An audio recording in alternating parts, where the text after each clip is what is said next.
To introduce myself, I am Dr. Danny Goto, the Executive Director of Innovations for Development and an activist with the People's Health Movement, Uganda Chapter.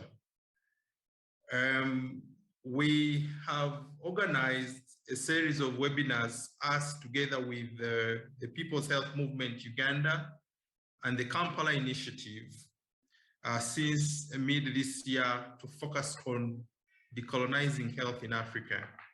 This is the fourth webinar, like I've mentioned. And just to recap, the first webinar focused on decolonizing health from the perspective of aid.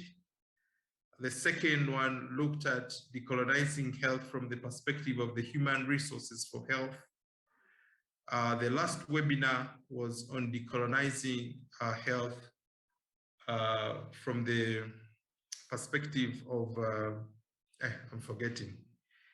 This one is going to focus on health governance because we believe that health governance is critical in shaping our world, especially in accessing health in this part of the world. Africa has had its share of struggle, especially during this COVID time. And whoever denied the fact that Africa has struggles and problems and challenges, especially in its position and defining its position in the global space. The COVID pandemic has revealed that indeed we have miles and miles of space to track and catch up. We felt that as a community, we need to reclaim our humanity. We need to claim our voice. We need to claim our resources. We need indeed to claim our knowledge.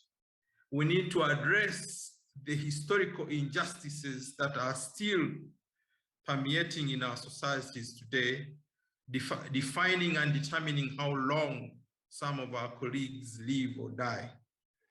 So when the world was opening up a year or so ago, after the realization of the injustice of the people of color in the United States, all the conversations that happened were framed from the global North perspective. Little or nobody kind of in the global spaces brought out the level of injustices that as Africans or Africa has suffered over the years because of its position, but also the historical mistakes that were committed on our people. The Kampala Initiative, the People's Health Movement, and Innovations for Development felt that it would be necessary for Africans to have a space and a forum where they can, have a conversation and dialogue about the issues that affect their health, especially as they emanate from the historical or current relationships that we've had with other parts of the world.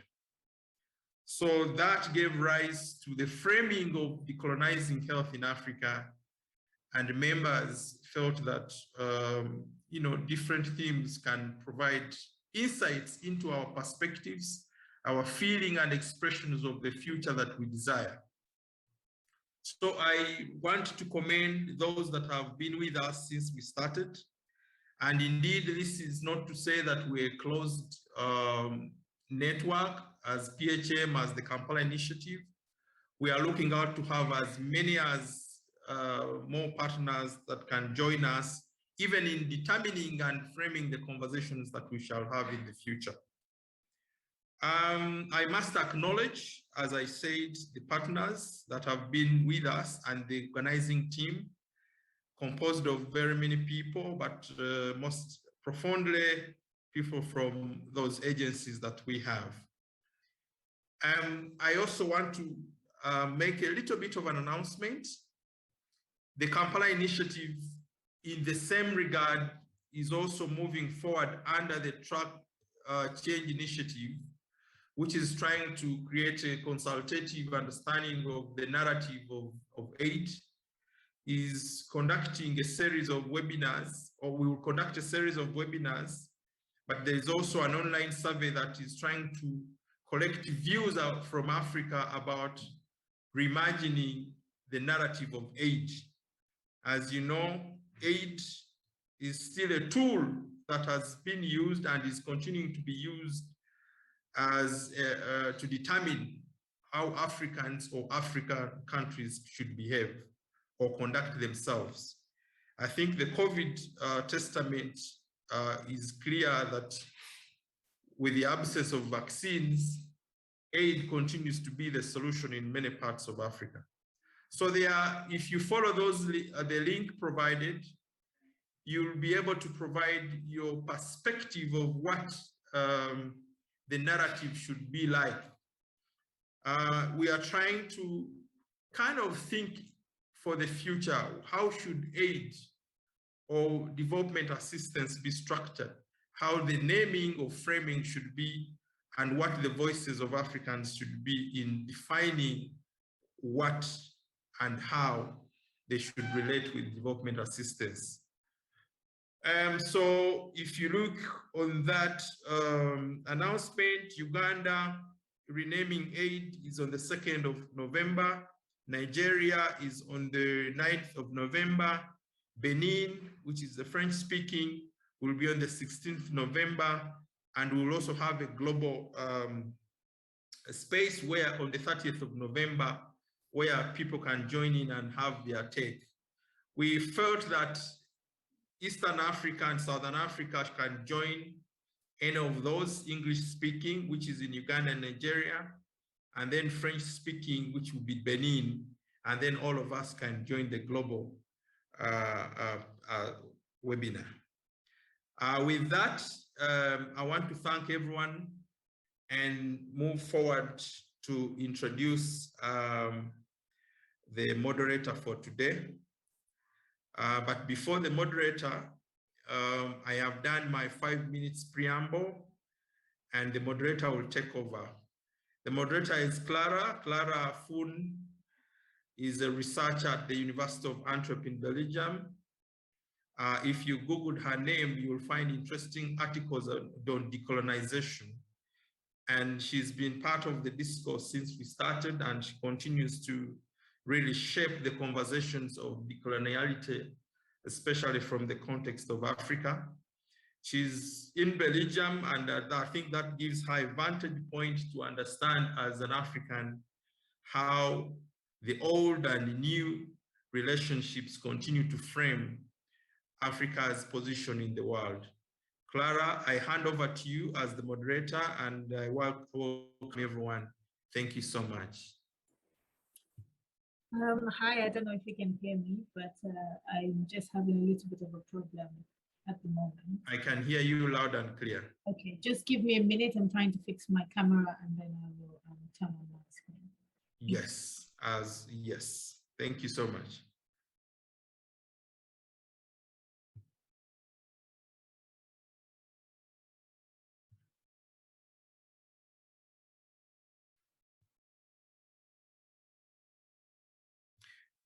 Just a bit of announcement.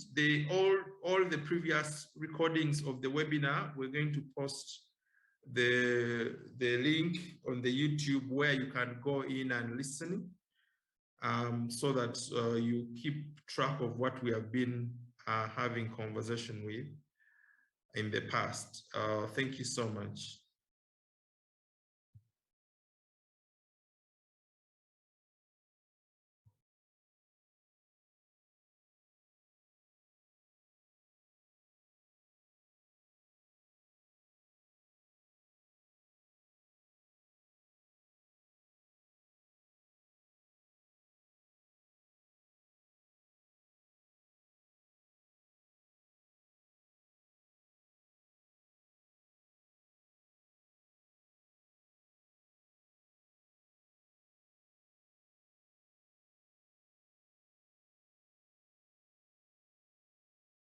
Hi everyone.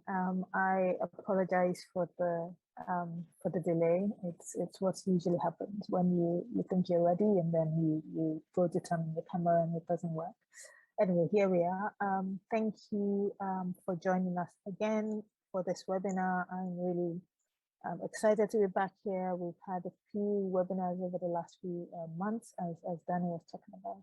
And each time it's really a great pleasure to listen to the colleagues, to share, to exchange, to learn from each other. So I'm really looking forward to today's webinar as well. So as Danny has said, today we will be focusing on the current global health governance system, and we will try to examine how and whether and to what extent it is fit for purpose for the African context. And we have 4 speakers. We have first Dennis Bukenya, who is a human. Can you hear me? Okay. Who is yes, we can hear you. Okay, good. Sorry, I thought I heard an echo. So Dennis, as I said, is a health rights advocate and activist, and he currently works as a coordinator for the Ugandan chapter of the People's Health Movement, as well as the Human Rights Research Development Center in Uganda. So he will talk to us today about, the historical and colonial undercurrents in the global health governance system and how crucially this has influenced the COVID-19 pandemic preparedness and response. Then we have Naomi Tule Solanke, who is a feminist, a human rights activist, humanitarian, and the founder and executive director of CHI, so Community Healthcare Initiative, which is a local NGO in Liberia that provides healthcare and social services to women and children in underserved and hard-to-reach communities. She will talk about the failures of the global governance around the pandemic and how this has impacted grassroots communities in Liberia. And then third, we have Rangarai Machemedze, who works with the Ugandan chapter of the Southern and Eastern Africa Trade Information and Negotiations Institute, which is an NGO that works to promote pro-development trade, fiscal, and related policies for sustainable development. And he will talk about, again, the current global governance system and access to health technologies in Africa. And last but not least, we have Shenaz Munchi, who is a health policy and systems researcher and activist, and who has a particular interest in feminist, decolonial scholarship and praxis. So Shenaz currently manages the Shaham Family and Roots program on social determinants of health and health inequality at the School of Public Health at Swiss University in South Africa. And she also serves on the steering committee of the People's Health Movement. So she will talk about basically how to decolonize the global health governance systems we currently have and how to build more Afrocentric governance systems that are equitable and which serve the most vulnerable. So honestly, I'm super excited to hear from the colleagues. I'm looking forward to the presentations and especially to the discussions afterwards, which I hope will be invigorating. I wanted to introduce all the speakers now so that we can just move very efficiently from one session to the other. So just to highlight again that we'll have 4 speakers and at the end we'll have a period for discussion, but please feel free to put your questions in the chat box while the presentations are going on. So that way, you're already sharing what you're thinking at the instant that you have the ideas. So without further ado, I will call on Dennis to take the floor and start. Thank you, Dennis. Thank you, Clara. You'll allow me to share my screen so that people can follow my presentation here.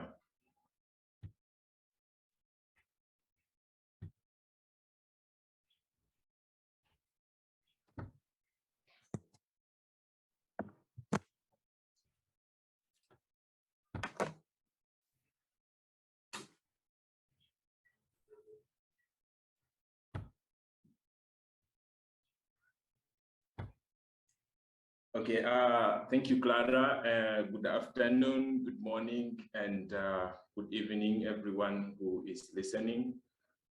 Today, I have a small task of trying to jog your minds as we discuss and find possibilities of how best we can engage in trying to decolonize health systems in Africa. And I want to take it from a perspective of the situation of the United Nations, and why I think that we need, first of all, to use the magnifying lens as we look at the WHO, which is a UN body, to kind of find out why and how we need to attack the elephant in the room so that we can ably be able to strike a balance on how to decolonize governance of the health systems in Africa. So when you look at the times of the 60s and the 50s, that is like many international organizations, United Nations systems were born, that is before the great wave of decolonizing Africa and other nations swept. We want to think and see what happened then and why we think that today we are having challenges of thinking about the health systems.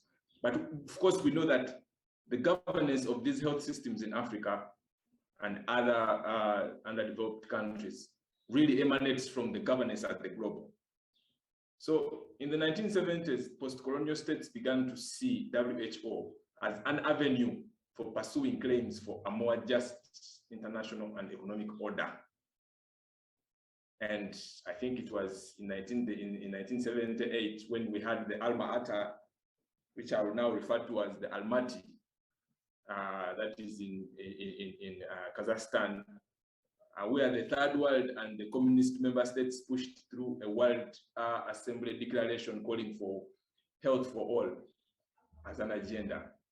So the Alma Ata declaration described health as a human rights then and a socio-economic issue, and drew attention to the deep health inequities that existed between developed and developing countries.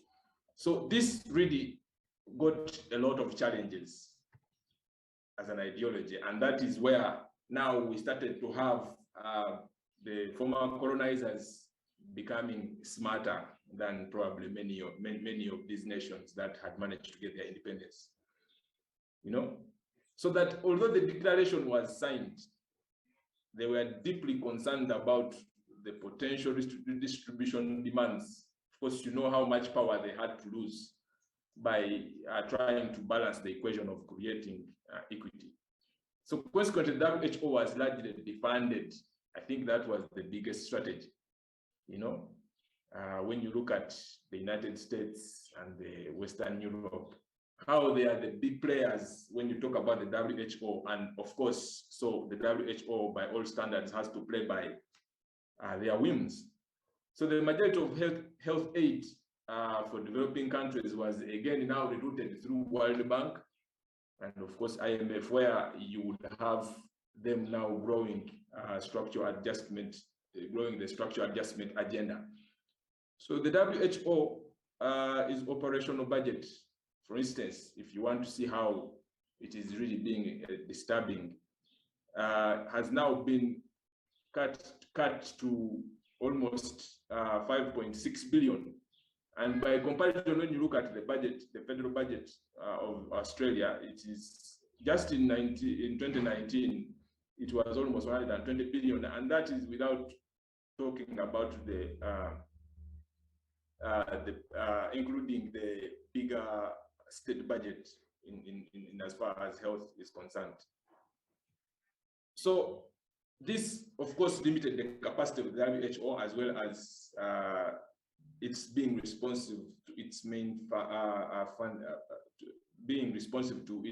funding rather funders, and this jeopardized the independence of the WHO. And I want to show and of course think with your level with you on why today we have challenges with the approach of the WHO, of course hinging basically on the post-COVID-19 issues. So the composition of the WHO's main donors was changed. However, since 1979, China, as one of the emerging rising economies, is also now currently taking a bite of the WHO. Their compulsory contributions may not be their voluntary contributions may not be as high as their compulsory assessed contributions. But again, you see that they are one of the biggest funders. And when we had America pull out at a certain point, you had China actually being one of the biggest funders. So the underlying assumption was that infectious diseases are likely. Now we got a scenario where where the assumption now was that most of these diseases, like what we are having today, the coronavirus, are emanating from Africa. For instance, you look at Ebola, you look at and many others. So in such circumstances, it was easy for Africa to for the big powers to come and support us, Africa, to kind of curb the spread. But this time, it all emanated from China. Now, the lacuna here lies in the fact that China is one of now the biggest funder of the WHO, and where we needed WHO to step in and probably list them as list the challenges of the COVID-19 is going to cause to the world. Now they had to, you know, play by the book and play the waiting game, and eventually we had the pandemic spreading all over Africa. So although limited financial support was available to help developing countries build their domestic health systems, they were subjected to ongoing surveillances by the WHO and the developed countries. So we would have expected to see the same happening to China, but incidentally, this didn't happen. And I think we all saw what happened when the Americas decided to pull out because of the way they were China was being treated. So most recently, and that is the notorious example, as I have cited, was the critical retardation of China's claims by WHO in mid-January 2020 that no human-to-human transmissions had occurred in Wuhan. And of course, we all know that this was a blatant lie. So from China, the disease spread and it caused the calamity it did. And now I wanted to point the impact it had on us, the Africans. Of course, we know prior to that, when we had the issue of SARS and then we had the Ebola, there was the launch of the ACT, which was the access to COVID-19 tools. That was in April. And we expected that the circumstances that are happening today in Africa, the circumstances that are happening today in Africa, where you find that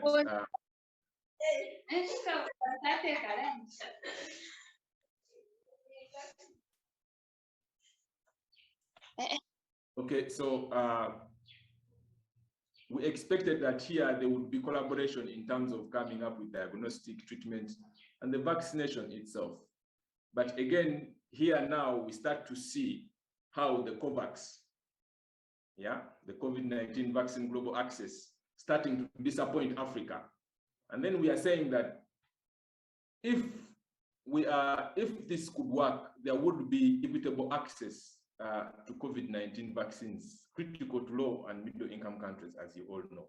So this disrupted the governance system of the health governance system in Africa, because now we would find that our systems were hoping to rely on this system or the COVAX structure to be able to access these vaccines, but they didn't. Now, yet we are paying homage to the WHO and are depending on its leadership to do this. Now we see them disappointing us at that instant. So calling on further looking at the impact of the politics at the WHO in the health system governance of Africa, when you look at what the practice has been of calling on global partnerships in the context of a disease outbreak, then we tend to think, and we actually are of the view that this is no longer applicable. You know, this has always been the prominent approach with the global health governance to tackling the spread of disease in some cases, such as the WHO Framework Convention on Tobacco, which probably was a success. But in many instances, for instance, when you look at the situation with the SARS and Ebola, there was repeated failure of collaboration to collaborate, you know, which led to insufficient and at times harmful results, you know.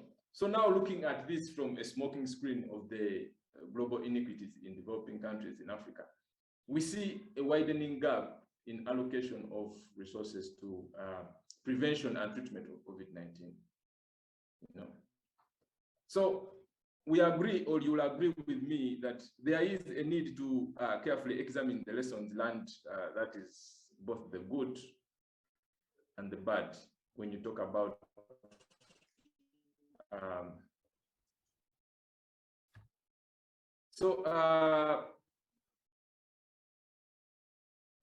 again, there is also a lack of guidance when you talk about how limited quantities of drugs should be delivered and rationed.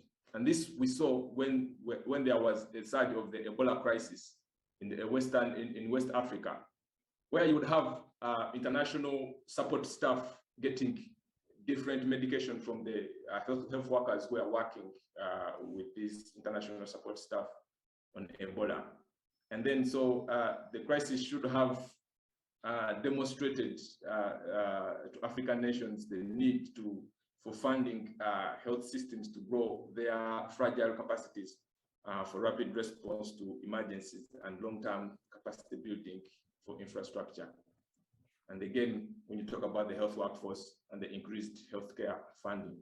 So this whole thing, or this whole approach that we have seen the WHO, it tends to tell us that the WHO really is not the people who are wielding the power. That actually the powers that be, like partners from Western Europe, like the US, China, are the actual people who are wielding the muscle here. And they have a lot of say in what our health systems are supposed to behave like. And we are saying, I think, that we should strike a balance and come together as Africans and our systems and start to think creative.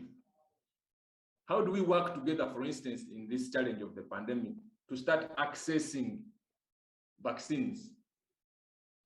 Because even when there was money, I remember the AU at one time came up with money, but they were complaining that there is nowhere, no facility is able to give them the doses to buy. And I remember also the Ugandan situation where we had money, but we didn't have the place or the market to go to buy and shop for these vaccines. But remember, the challenges that happened in Africa, you can't have these governments get allocated with money to buy these vaccines and they don't actually buy the vaccines. You know, the money will be misappropriated.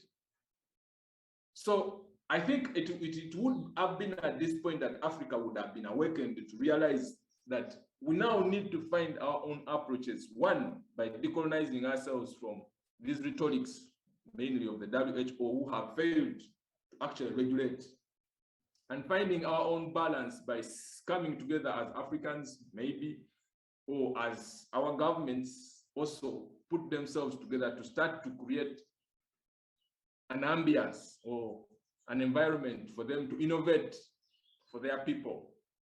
But most importantly, can we think through funding more of the health systems than what is happening today? Because we have been hiding behind the funding that the health systems in Africa have been getting from the donor agents. And then we have been paying homage to the brokers who have been brokering this official assistance for this official development assistance. And in fact, the broker is getting more than what the last person who's on whose terms this money has been borrowed.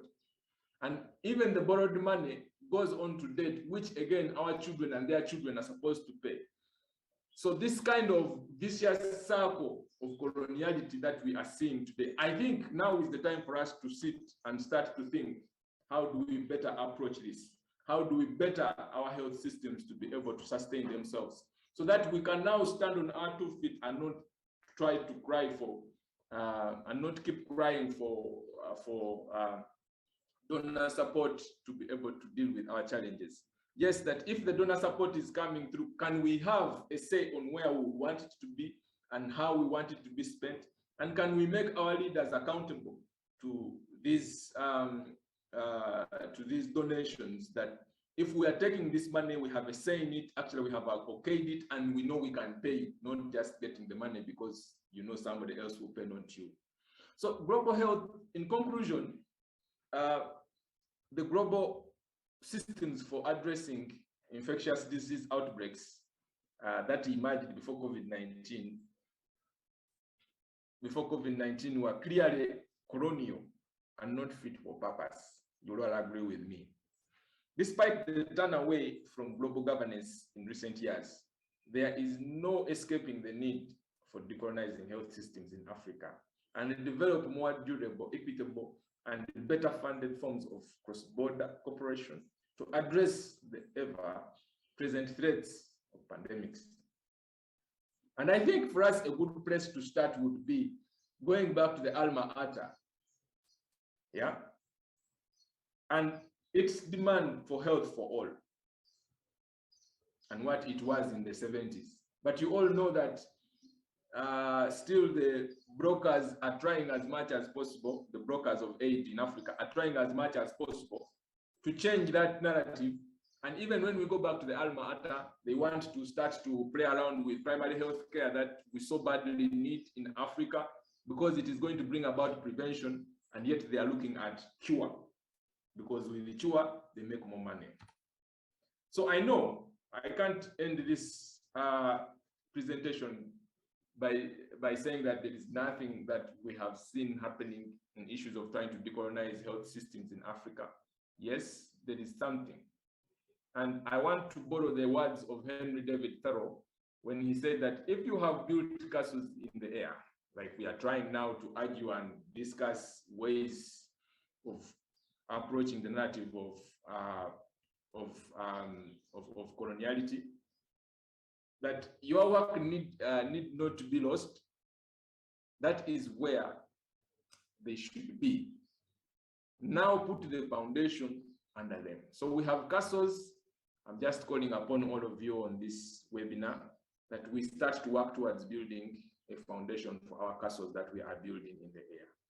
Thank you very much, everyone, and over to you, Clara.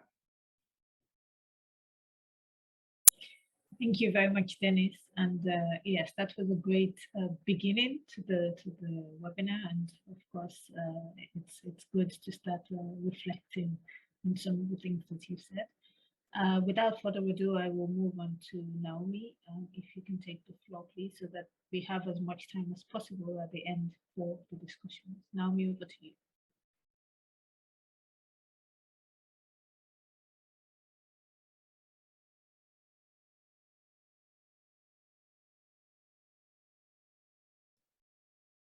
Maybe you can stop sharing your screen, Dennis. I think we can see.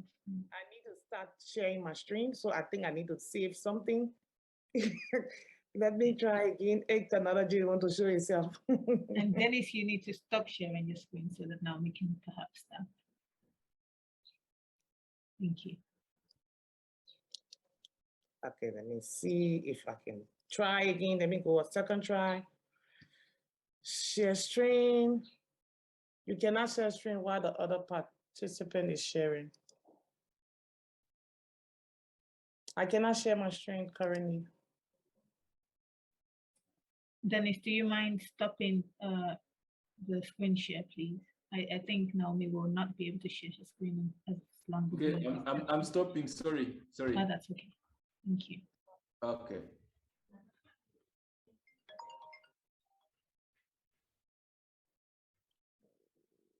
How do I go? Oh, Jesus. It's the green button at the bottom. Can you see? Yeah, I see it now. Oh, Jesus. I'm there, but they are saying, okay, take share. Okay, let me try something else that I'm trying that they have told me to do. So if I do that, I should be able to share my screen. So I'll go back to this. Sorry, we are learning this. The last time I did it was good. This time around. Allow Zoom. Let me see. Is it sharing now? No, not yet. Maybe what you could do is you could close as many of the screens as possible, except the presentation and the Zoom, this Zoom page, and then you go to the bottom and click on share, and it should work. Okay.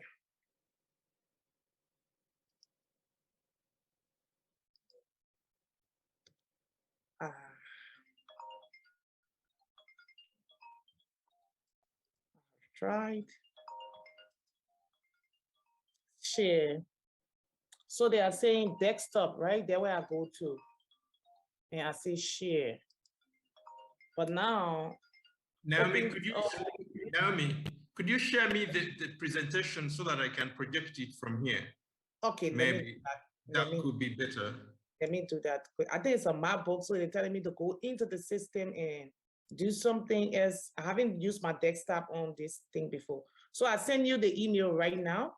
Yeah, you send it to me an email now. Yeah, I send it to you right now. And we should be fine.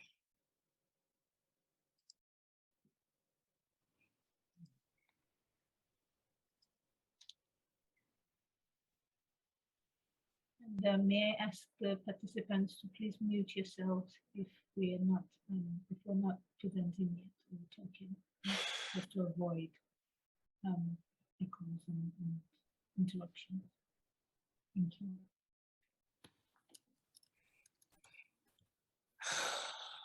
Okay. Have you shared? I've not seen it yet. It's coming. I have shared. It should be there now. That's why it says internet and all that. But I can start maybe just talking from my presentation till you get it. Have you seen it? Not yet. You can start. When I get it, I'll just quickly get it.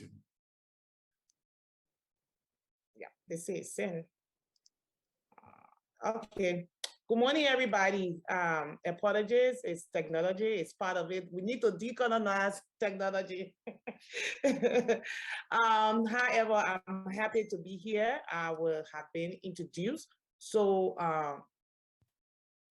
I will be presenting on, let me see if I can minimize the screen. And yes, I'm going to be talking on having a conversation on the voices from the community on what the feeling of global health governance system means in their day-to-day lives, and drawing lessons from the coping mechanism strategy by the people given the expertise with Ebola and now COVID-19. So when I was asked to actually present on this conversation, one of the things that I went to straight was the World Summit 6 major steps. Over the years, we have seen a lot of framework, a good solid framework being put into place to decide what is global, with us having people who are actually affected by the issue at the table to be able to make their decision, their meaningful contribution in whatsoever way they can. Because at the end of the day, that we have realized that one size will never fit all. And because one size cannot fit all, we see that there have been different trend into the Ebola outbreak, the COVID outbreak, the COVID pandemic in the global war. We have seen the Europe falling, we have seen America, Asia, and we have seen different perspective with the African countries. So how do we now come to the table and say that one size cannot fit all as it relates to health, but how do we bring the expertise of the local people into those spaces so we can be able to recognize that they also have agency in leadership into addressing global pandemic or into addressing issues that actually affects them. We have lost that count. So when I saw the 6 major steps that came from the World Health Summit, and this was in 2019, one would start to think about, it's 2019, and the first thing that says strengthen global governance by adopting an international agreement on health emergency, preparedness and response, and convening a summit of head of state and other stakeholders on the issue. Yes, we need to do that. But how are we leveraging the local people? How are we ensuring that this is not just Western in looking at different areas, different responses, taking lessons from what we have seen happening to Ebola over the years, what we have seen currently with COVID now as it relates to different countries. The next thing is that build a strong WHO with greater resources, authority, and accountability. I think what we need to be doing is that in terms of building a strong World Health Organization, is that this World Health Organization needs to be diverse. We need to ensure that it's inclusive. We need to ensure that the intersectionality of the health system is considered into ensuring that we build a very strong WHO. I'm on the second slide, please. Yeah, and we always say WHO, and when we are talking about WHO, we are looking for those with the degree, those with the expertise, those have left the Western country or foreign ideas, come to Africa, spend 4 or 5 months, and they say they are expertise of what is happening in Africa. No. To build a very, very strong WHO is to have this WHO that is a representation of every human being. And when we say everyone, is that recognizing local expertise, recognizing the traditional health professionals. These are people that respond to disaster. These are people that are responding to the issues that are affecting in the country before even we have completed our studies for so many years. How do we ensure that these people are part of WHO? And if we want to save more lives, we need to tap into where everyone is included. And we say creating an agile health emergency system with better information sharing and a mechanism for research, development, and equitable access to common good. Yes, we need a research, but who are those doing the research? Where are the research being conducted? Who are those validating the research? How are we ensuring that it's a representation of the people in whose we are conducting this research? So these are hard questions that we need to ask if we want to ensure that the voices of the community are at all levels of development in health systems. We need to be very deliberate and ask these very hard questions to our world leaders that are over the health of every one of us. We know that a collective financing mechanism for preparedness is good, but again, who controls the aid? And how do we even change this whole world right now when it comes to changing the world with aid? Who are providing the aid? How are those who are the big donors influencing how we want health response to be into our countries?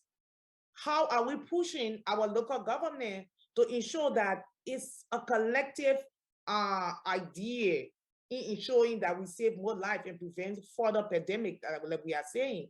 Empowering community is so crucial. And usually when we talk about empowering community, we are talking about established community. No, there are women, young people, persons living with disability in the community that are responding in their little way. How are we ensuring that we are empowering them to have a sustained and a stronger and a resilient community? Is to invest directly to the community and not investing because you need a structure. Invest in the people who are there even before disaster happen. They are there when disaster happen. They go back to build back better when disaster is over. And it might seem complicated, but I can tell you that it's the best way to actually solve this whole decolonization of the health system. Strengthen independent monitor. Yeah, we want to strengthen independent monitor, but who determines who is independent? Who are at the table to decide who are independent? How are we? How am a Black woman, a Black African woman way in Liberia being represented at that table when you talk about having an independent monitor and mutual accountability? And we have seen the cases all around here of FGBV within the aid system. We have seen UN system fail us because we are not represented there. And it's this one size fits all that continue to ensure that we are marginalized. And I'm happy that Danny and all of us are having this conversation because it's a bold thing to do, to challenge system that in a sort of way you depend on to support you. But it is the right thing to do. And we are doing it because we want to have a stronger system that will save more lives, a stronger system that is inclusive of everybody, a diverse system. So yeah, next slide. Next slide, please. Okay, so I took the quote that said, little too late, too sloppy. Delivery care is not a mere matter. Having a hospital with trained clinicians, it's also a question of how professional staff perform and behave. Yeah, we're always looking for that structure. And I like that Bristol in 2021 said this remark: colonial rules have marginalized form of care and therapy that made sense to many people. Prior to the introduction of Western medicine, traditional medicine used to be the dominant medical system available in both rural and urban communities. How did we get rid of that? How did that happen? And have we started to actually say that when this happened, it contributed to us having more death? Can we say it contributed to us having more outbreak? Can we also find a study that say that it contributed to having delay in service delivery? We don't want to say that because we don't want to give credit to the traditional medicine that was already into existence before Western medicine came. So it's about time that we say invest into research, but we invest into meaningful research that can actually show the strength of the local and the traditional people that continue to work. For example, in a country like Liberia, where there is no medical doctor, the traditional health professionals continue to be the only source of health services. And currently within our organization, CHR, we did a research, and this research, I shared the link, is actually showing the voices of trained traditional midwives, health professionals that are the front line providing services to maternal and child health care in Liberia. However, they have been demonized over the years. The only thing you hear that whenever there is a death, there's a death rate. Whenever there is complication, that's what we document. But the meaningful contribution that these people have brought over the years to the health system have never been recognized. How do we recognize them and how do we make it integrated? Not just saying one solution is the problem. How do we bring other solutions and build on that so we can save more lives? The next slide.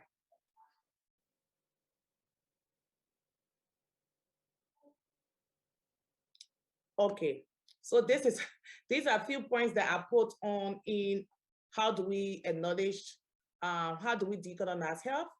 Firstly, we need to acknowledge local and traditional health professionals and their expertise and agency is important to this conversation. And if we really want to decolonize health, we need to start there. We need donor organizations and health experts most generally consider the local challenge before implementing or enforcing Western knowledge and practices. Like we saw during the pandemic, we all heard that you should wear face masks, you should do social distancing. Can social distancing apply to a typical African family that is 16 to 20 within a house? No. How do we find mechanisms that fit for different countries? Can we say wash your hands as often as you can, which we should, and use soap and water? Are we also looking at the economic burden of saying soap and water in communities that have water crisis, in communities that have that don't even have funding to even buy soap, locally soap? How do we find local response? Like in some of our community, what we needed to do was to tell the people to use arches. And it worked for them because they cannot afford soap to wash their hands. And in communities that have high water, we have to find a way to tell the community people how to manage the water in terms of washing their hands. So the context varies. And just by telling community now, because we have funding and say, this is what we want you to do, that's what we are seeing over and over. Millions of dollars are put into community, but there is no visible changes. There is no visible reaction because we continue to tell people what to do and not work with people on what is applicable within their own context. We need not to impose idea or superiority of working knowledge on practices over anything bad locally. We need to ensure that our local people ideas are amplified. We need to strengthen it. And in strengthening it is having this conversation that we are having right now. Bring more local experts to the table so they can explain the issues that affect them. So they too can also challenge the system that have intentionally or unintentionally suppressed their ideas. Advocacy. And to have advocacy playing in terms of decolonization health, we need to talk. And this is one of the ways of talking. We need to be visible and speak to the microphone. We need to have engaged decision and policy maker. We need to have statements like having a webinar like this. And we need to learn from local response and amplify the agency. How did we eradicate Ebola in Liberia? How? When the doomsday media report said that we were all headed for the place of death. When all of the international communities were bringing all of the equipment, they didn't stop Ebola. What stopped Ebola was the local response. When the community people decided themselves that we are going to find a local solution to this problem because it is affecting us, we are the ones that are dying. And the young people from within those communities decided that they would keep on carrying the awareness. We saw that there was a drastic change or reduction into the infection rate. And today, we don't have Ebola in Liberia. We are seeing it with COVID. Our cases have been really managed in a sort of way. With a country that don't have an adequate health system to be able to manage COVID the way we are managing it. It's not the Western idea. It's the mindset. It's the community people mindset to ensure that they keep their community safe, to find local mechanisms to keep their community safe. So how do we ensure that WHO is acting and tapping into these local knowledges, local ideas to amplify it in a sort of way so they too can learn from us? It is good that we learn from the Western idea, but how can the Western idea now recognize that it is time that it be a collective thing, that there is power, there is strength, there is diversity, there is innovation in Africa that we need to tap in order to save more lives? Yeah. The last slide. And I will start with this before I start for questioning. I suggest that the need for bold action to recognize existing traditional practices and collaborate to foster sustainability, resist the neo-colonial narrative in which high-income countries are saving poor people. Develop communication campaign to promote additional change towards traditional medicine, and conduct research that are rooted in African reality and knowledge. And we start with this research that was supported by the Open Society Foundation, that we were able to have one of the first documented research on how colonialism is actually impacting the health system in Liberia. Thank you.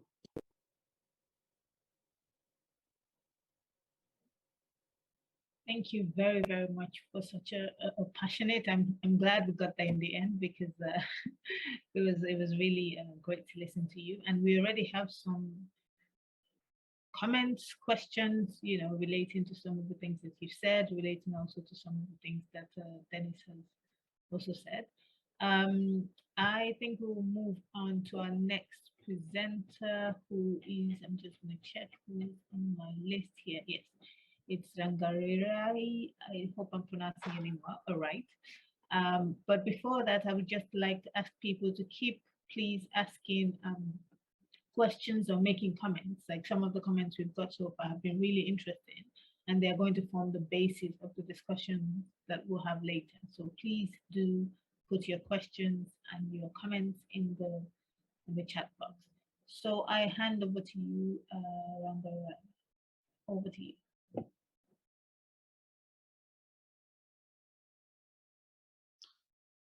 Thank you very much, Madam Chair, for giving me this opportunity to quickly share with you one or two issues that I believe will stimulate the discussion around decolonizing health in the African context. And I want to thank the previous presenter for setting the tone and for giving us the different dimensions that we need to look at as Africans if we are to reclaim the space that is needed for us to decolonize the health, and also dealing it from the processes that have subjugated it to the extent to which it is right now. My name is Rangarerai Machemedze, and I'm coming from Equinet, which is the regional network for equity in health in East and Southern Africa. And I would like to ask Dan if you could share my presentation. I've been trying to share from this end, but I've been failing to do that. You can share, but if you can't, you can share with me so that I can share it from here. Oh, I'd send it to maybe to the wrong person, to Frank, I think. So let me also send it to you such that we can move together. So let me just make sure that I send this to you. Okay.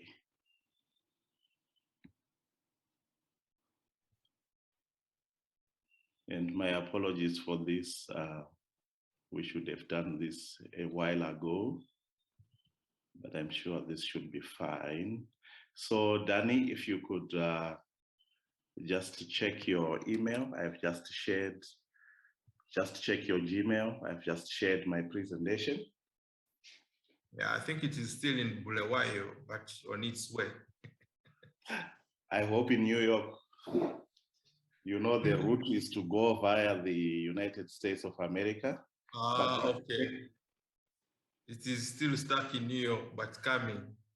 Okay, that's fine. But as Dan is checking, let me perhaps start such that we do not waste time. Let me just start to have the discussions here, and then we can proceed together. Now, my first port of call is just for us to acknowledge the challenges that we have faced with the COVID-19 pandemic. That the pandemic itself is not just a health issue, but as you know, it has evolved over the past 1 year to 2 years now into a development catastrophe, not only for African countries, but for the majority of the countries throughout the world, because it has affected all the facets of life, looking at the social, the economic, and the political life of people. It has also left poor countries who have been existing with weak health systems vulnerable to different social, economic, and political crises. But furthermore, it is important to also understand that the pandemic itself has further strengthened the cause for reconstructing public health systems in African countries, in developing countries that were decimated and decapitated, let me use these words, that were decimated and decapitated by the World Bank and IMF policy prescriptions, especially those under the structural adjustment programs. And I have to emphasize here that the structural adjustment programs were not different from most of the colonial instruments that were in place to decimate the different sectors of African countries, especially those countries that have gained independence. So you will notice that the policy prescriptions that have been enforced on African countries, they actually weakened and destroyed the public health systems of these countries. Now, if you look at the structural adjustment programs, they have contributed significantly to the underinvestment in health systems, as well as in public health, so to speak. I think if you can move to the third slide. That's where I was now, on the third slide, yes.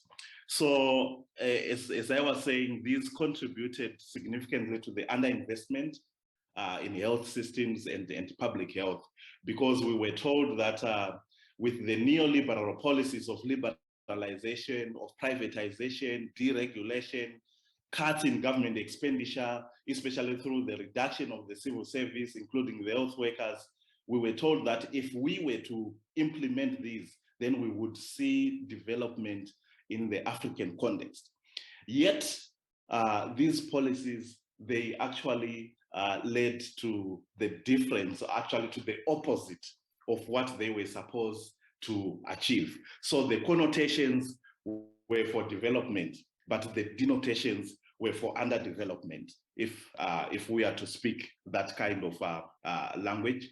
So these have actually undermined employment, they've undermined income security, which have actually made countries and households vulnerable, not only to COVID, but also vulnerable to other pandemics that you can think of. Many countries have been faced, as the previous speaker was talking about, the challenges that we saw in Ebola. We have seen challenges with malaria, with TB, with HIV and AIDS. All these were exacerbated by the colonial kind of policies that were in place and that are still in place, in existence in most African countries. So with these policies, they have led to the deindustrialization of most of the African economies, with a huge impact on health systems, which made it extremely difficult for countries to recover from such huge shocks, especially without the injection of free interest capital, especially from the multilateral and bilateral the cooperating partners. So if you look at all this, if you put all this together, it resulted in the failure of African countries to build a strong domestic manufacturing capacity, especially for essential health products and technologies, including medicines and vaccines. So it put a lot of pressure on the public health systems to deliver services, to deliver products, to deliver on the health aspects of people. The next slide.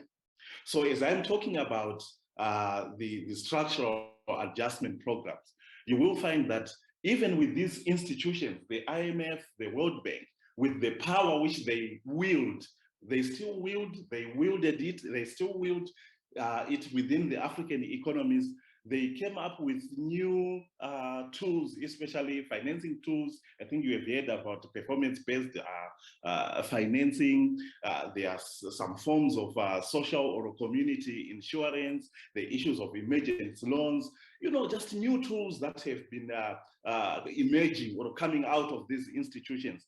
They are actually driving the commercialization and the privatization of systems and segmentation of funding pools that actually undermine the more prevention and comprehensive responses that are needed if we are to build a comprehensive public health system that does not discriminate, but that takes into account people from across the different social and political divides. So in these new tools, you will find that countries are now trapped in a debt cycle that further weakens their abilities to respond to developmental challenges affecting them. And here I'm not just talking about health. I'm not just talking about essential health technologies, but you look at health broadly, you look at issues to do with climate change, the economic challenges that we are facing. Most countries are faced with challenges of social service delivery, including even in education. You look at water, you look at sanitation, the infrastructure for services and so forth, all of which are critical to respond to emergencies, including the COVID-19 pandemic. So the tools that we have and the kind of colonial legacies that we have associated with these multilateral institutions, they've actually forced our countries to be trapped in this debt cycle. Next slide. So you'll find in the next slide that I've just tried to put this schematic presentation of the global governance systems that we have and the essential health technologies, and I will spend a little bit of some time talking to this diagram. You will notice that the pressure in the center, you will see African countries, and I've put health in the red in the center there. The kind of enormous pressure that is put on African countries, specifically on the health issues, specifically on essential health technologies, the pressure that is put on African countries from transnational corporations. And you can see on the outside, you have got transnational corporations who wield specific power, very important power, which they push through various institutions. And if you look at the first arrow on the right at the top, you have your big industrialized countries in the EU, the US. They have used the free trade agreements. They have used the investment treaties to put pressure on African countries to change their laws or to have their laws suit the free trade agreements which they try to push. But that push is coming from the corporations themselves. In the middle, I've talked about the IMF and the World Bank, the structural adjustment programs, the aid, the loans that they use, the poverty reduction strategy papers, the PRSPs, which they have used before to put pressure on African countries in order to control them, to control their health systems, to control their economic systems, such that we continue to be dependent on them, but at the same time weakening our own ability, weakening our own policy spaces to respond to the issues that will enable our own development. And on the extreme right, you can see that there is the WTO and the trade agreements, which have also come in heavy. And the difference between the WTO and the IMF is that with the WTO trade agreements, their agreements are legally binding. So as African countries signing on to the WTO, which was formed in 1995, like the TRIPS agreement, which is the trade-related aspects of intellectual property rights, the General Agreement on Trade in Services, GATS, all these agreements have got legally binding instruments that if you sign on to them, you have to change your laws. If you don't change your laws, or if you breach what you have signed on, which is contained in those agreements, then you are sanctioned by the other members of the WTO.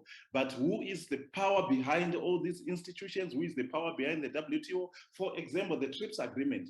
We all know that it was the pharmaceutical companies in the US which put pressure on the US government to force through the TRIPS agreement into the WTO, such that intellectual property is protected and such that we have challenges, especially with access to medicines, access to vaccines, access to essential health products through the use of the TRIPS agreement. And on the side, the green arrow, that's where you find your UN institutions like the WHO. They also come in, they are trying to regulate health issues. They also come in with different prescriptions for African countries. It's better because that's where the UN is, that's where all the countries can actually have equal power in responding to that. In others like the WTO, there is no equal power, although they talk about consensus in terms of decisions that are made. But can you really put a country like Lesotho at par with a country like the United States of America? Definitely you can't. Then on the extreme right, that's where you find your foundations, your Bill Gates foundations, your Gavi alliances, and so forth. They come in with also their own power on African countries, and below you have emerging economies, the BRICS countries, you have our own continental institutions, you have our own regional institutions, the SADC, the EAC, the COMESA, and so forth, that also come in with different products. So at the end of the day, you will find that the governance systems that we have around health, they are so complex, multifaceted, and they bring in different ideas, different methodologies, which are very difficult to put all in one. That's why you find that you end up having sectoral approaches to health, segmentation of health programs, segmentation of funding. That's where you have your Gavi in terms of vaccines. That's where you now have your COVAX also in terms of vaccines to respond to the COVID-19 pandemic. So with this governance system, it has actually put pressure on the health systems to comprehensively respond to the needs of the people because of the different actors who come in with their different mandates and who come in with their also different objectives at the end of the day. So how do we respond to all these challenges? Next slide. With these challenges that we are seeing with these governance systems that are so multifaceted, we are saying here there is need to reinvest in the public health systems. And that's the first port of call if we are to comprehensively deal with the challenges that we have. African countries, no doubt, they are in dire straits, and there is need to go through a path of reconstruction. Because remember, we were talking about the deindustrialization that took place as a result of IMF World Bank policies, and therefore the destruction of public health systems that came out as a result of that. So there is need for significant reinvestment in public health systems, especially targeting primary health care. That's where all the health issues should actually be dealt with, for both managing the pandemic responses in terms of COVID, but at the same time addressing the health debt that has grown over the past years and accumulated social inequalities and deficits in health and health systems. So in all this, we will be able then to respond to the health systems in terms of the needed vaccines, in terms of the testing, the surveillance systems, the technologies that are required to address that and to reach out to all people. Next slide. And we are also saying, if you look at the actors that we're talking about from that diagram, they need to actually come in and support systems that are put in place by African countries themselves, especially to support for more distributed local production and access to essential health technologies. This means investing in building domestic capacities of African countries to manufacture the essential health products such that it ensures sustainable, affordable, and accessible supplies. So health systems should be able to deliver domestic production, including vaccines, including looking at the issues of logistics, including issues of strengthening the systems themselves to deliver, should actually be an integral part of the domestic production system, which means we have to look at the whole value chain from the primary until you get to the people on the ground in terms of production, in terms of distribution, and in terms of the actual uptake by people. So there is need to invest in those. But through investing in those, that has to be done through the programs that are put in place by African countries themselves, because they know that these programs, they have to prioritize what is essential. They have to be to prioritize what is needed for the development of their own communities, which means the policy space is needed for us to invest in this. Next slide. Now, there have been mention of COVAX. Perhaps it's just essential to just also say something about COVAX. As we know, the COVAX is actually a Gavi or a coalition for epidemic preparedness innovations and WHO-led pillar that is set in place to accelerate the development, production, and equitable access to COVID-19 tests, treatments, and vaccines. So its aim really is to accelerate the development and manufacture of the vaccines and to guarantee fair and equitable access for every country in the world. That's the mandate when it was formed last year. That's the mandate that it has. Next slide. But as we will see, there are challenges associated with COVAX. So what it is offering, COVAX is offering COVID-19 doses for at least 20% of the country's populations, especially those that have signed up for COVAX, and it manages a diverse portfolio of vaccines. It could be from China, from India, from Russia, and so forth. And the vaccines delivers, as it says, the vaccines have to be delivered as soon as they are available in terms of their manufacturing. Once they are made available, they have to be delivered to the different countries that have signed up for this. And they expect that the COVAX facility will be able to end the acute phase of the pandemic in terms of the vaccines, and that it will help to rebuild the economies. But as we will see from the next slide, if we can move from to the next slide, as we will see that we have seen a lot of challenges with COVAX, and my good friend Leslie London from PHM has actually contributed to this slide, where we have seen weaknesses of COVAX, that it is highly underfunded, especially by high-income countries, and there are not enough doses for everybody. The 20% is not enough. So countries really, they have to decide who gets the vaccine. I think you have seen in the different countries, they started with a certain vulnerable populations and so forth and so on, and that money pumped into COVAX, it does not change the challenges that we have. Remember the diagram that we had earlier on when we were talking about trade agreements. The money that is pumped into COVAX does not change the trade agreements that we have, especially on intellectual property protection.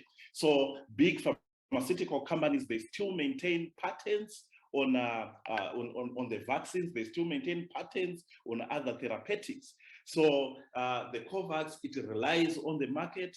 Companies decide where to sell, and you'll see that the policy space that we're talking about, they've been taken by the companies themselves and not by the countries.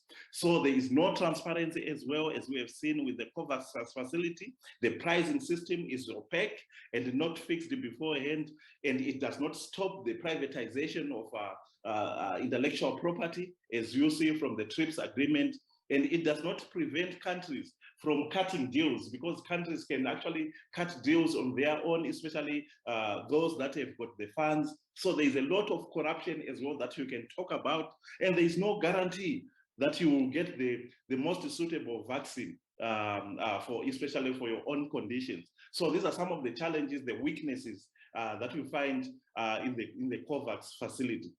And next slide. So with these challenges, there are also other issues associated with that. And we are saying the alternative to that COVAX facility for us, we have been actually campaigning for the implementation of TRIPS flexibilities, is for us to have a waiver of intellectual property at the level of the WTO. As you know, you have heard about the TRIPS waiver, and this is the waiver that we are talking about in relation to COVID-19 technologies. That India, South Africa, they actually came up with a proposal for a waiver on the implementation of the TRIPS agreement to ensure that during this pandemic period, countries are able to manufacture vaccines or to import vaccines that cover their populations without having to fear the challenges from intellectual property holders, from the patent holders, such that we also have the majority of people throughout the world having access to the vaccines, and therefore having global immunity against the COVID-19, and that this waiver should only target the COVID-19 related technologies, and it shouldn't be really mandatory for all the countries. So you'll find countries like Kenya, Eswatini, which is former Swaziland, supported by a large number of low-income countries, middle-income countries, and so forth and so on. They supported this, but of course it was supported by those who hold intellectual property. As you can see, the EU countries, the UK, Norway, Switzerland, Japan, and others, they are the ones who are supporting this. So for us, we are saying if the waiver is supported and is implemented, it becomes an alternative to the COVAX facility, and it facilitates the local production, the local manufacture of essential health products to deal with the pandemic, but at the same time, to build the basis of developing domestic capacity, not only for the pandemic, but also for future pandemics and all the other related technologies that are required to build our own health systems to respond to the challenges that we are facing. Next slide, and I'm about to close. So I've just talked about the importance of this waiver in terms of lowering the cost, in terms of stimulating innovation, and also scaling up local manufacturing in developing countries. Next slide. And so in terms of this local production, once the waiver is there and it's able to facilitate that local production, what African countries can now do is to ensure that they invest in domestic capacity for local production as an insurance for guaranteed access. And there we are just explaining what local production means. It's not only local production that is based in a specific country, but countries can come together at a regional level, at the East African community level, at the Southern Africa Development Community level, and set up local production for ensuring that each and every country in that particular region has access, has stable supply, has reliable access through building these local capabilities. It could be in terms of procurement, in terms of production, as well as in terms of distribution. So we have this mantra to say local solutions to the production of and equitable access to EHPs is the way to go if we are to run away from this colonial mentality of having our health systems trapped in this colonial situation. And we are also saying, if you can move to the next slide, we acknowledge that there are different bottlenecks that are associated with local production. There is no doubt about it. But overcoming these bottlenecks, we have seen lessons, key lessons from other countries that had already started engaging in local production. Key lessons that could be adopted by other regions if they are to invest in local production. Yes, in terms of infrastructure and governance, there are some challenges, but there are lessons to do with government and the private sector playing key roles, especially in ensuring human resources are there, in ensuring that the short-term credit lines that are available in terms of the interest rates, 25% local preference, especially in ensuring that there is the sourcing of raw materials from the local market. And that actually guarantees a continued supply chain of resources for developing that local production. And this 25% local preference should actually be mandatory in all public and government tenders by public institutions. The removal of duties, for example, and VAT on pharmaceutical raw materials and packaging materials. This is what other countries have done. And this is what we can actually learn from that. And we are also saying beyond the local action that is required like this one, there is also regional action that is also required if we are to ensure this local production, especially in ensuring that countries specializes in certain medicines production. There is also collaboration in terms of finance and infrastructure issues where you have the standardization of this at the regional level, technology transfer, especially on patents on machinery. If countries could pool their resources together to address this, human resources through sharing skills, you know that Uganda produces these skills, but Tanzania lack these skills, but they produce these skills. They can share these skills. Kenya also comes up with these skills. They can share these skills at a regional level. And of course, market integration at a regional level, it provides that continued supply of the market to support the domestic production of essential health technologies. Next slide, perhaps the one before I close. And we also learned that there are key roles that government can play in leadership, especially in encouraging local production of pharmaceuticals, especially through subsidizing the cost of production and galvanizing markets for local manufacturers. So in this way, the governments themselves, they are in control. You are not colonized to do this. You are in control of your own situation. You are in control of your own production. The role of South-South cooperation is also an important key lesson that could be seen. We have seen what countries like Uganda are doing with the quality chemicals plant together with CIPLA of India in the production of ARVs. There are some key lessons that could be learned from there. Establishment of an R&D division at the quality chemicals plant, it has actually helped, came up with positive results for technology transfer. So these are some of the lessons that could actually be learned from this. And last slide. South-South cooperation, I've talked about this, especially in active pharmaceutical ingredients, the APIs. Due to the advancement of manufacturing processes in other countries, we can take advantage of that, and also use resource development and skills and capacities through training and exchange programs. We can actually learn from that and establish our own local production. That way, we will be running away from this colonial, like we will be decolonizing our health systems, but taking control of our health systems, taking control of our own production processes in order to ensure that the health delivery system delivers for the local population, delivers for the development of our own countries. Last slide, and which is the conclusion. So we have seen this happening in other countries that we have talked about, and the research and development institution that already exists in different countries, they can actually work as a catalyst to ensure that we achieve what we want to achieve. Thank you for listening. I've taken a little bit of some time, but perhaps these are some of the ways of how we can decolonize the health systems, invest in our own systems for the development of our own countries beyond the health systems, but to also cover the wider economy issues. Thank you very much. And over to you, Madam Chair. Thank you very, very much.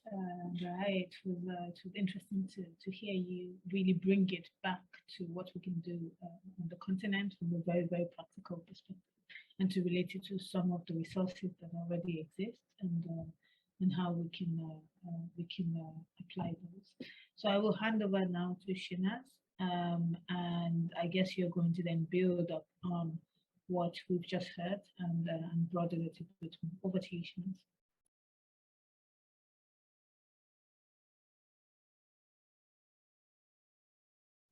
Hi there, Clara. Thank you so much. I see that my presentation is already shared. So thank you, Danny. Danny, I actually wanted to play a small clip before we started the presentation, but we could do it the other way around. Doesn't matter, but I have it here. So let me just try. You can go ahead and play it. Okay. Why is this happening?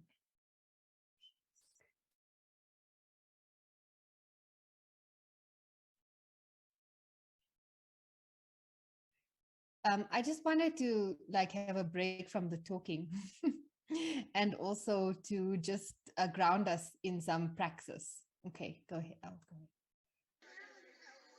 It's more reading than listening, so I don't know about the sound here.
Okay, so with that, I just wanted to break away from the dialogue and just bring us back to ourselves and our bodies, and a little bit of a moving forward from the heaviness of a lot of the problems that were raised, and the heaviness of the work that is required to embark on these solutions and the suggestions that have come forward for us today.